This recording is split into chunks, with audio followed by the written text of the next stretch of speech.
আসসালামু আলাইকুম ফ্রেন্ডস, আজকে আমরা জাম আঁকবো, তাও আবার বাটি কয়েকটি জাম এঁকে নেব আমরা।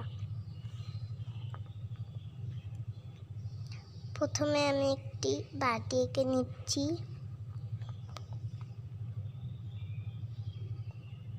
দেখতে পাচ্ছেন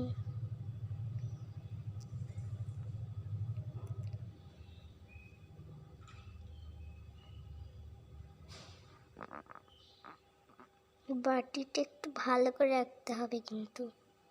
তারপরে কালো রংটা দিয়ে বর্ডারটা করে নিচ্ছি। আগে বর্ডার করলে ভালো হবে।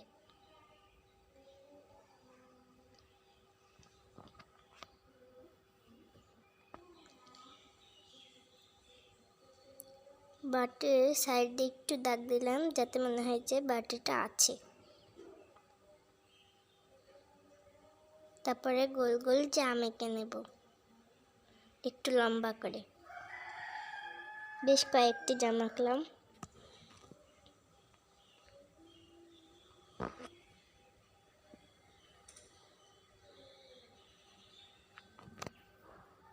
জামগুলোও আমি বর্ডার করে নিচ্ছি। বেগুনি লাগবে, কালো লাগবে।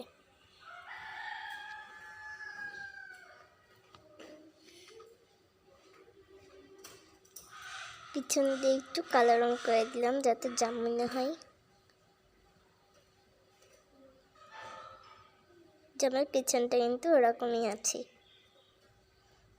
তারপরে বেগুনি কালার নিয়ে নিলাম। আমি ডায়মন্ড রং ব্যবহার করেছি।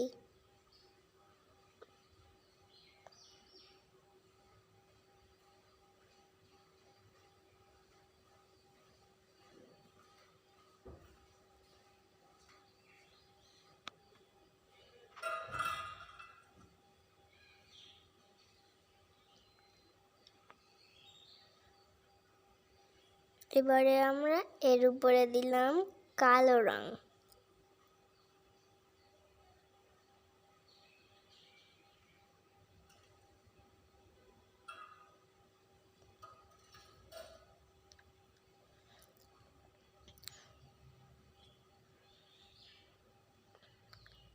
কালো রংটা দেওয়ার পরে কিন্তু আবার আমাদের বেগুনি কালারটা দিতে হবে, তাহলে জাম মনে হবে।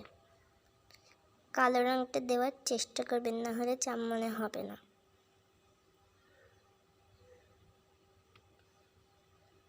আমি এখন নিচে লিখে দিচ্ছি জাম।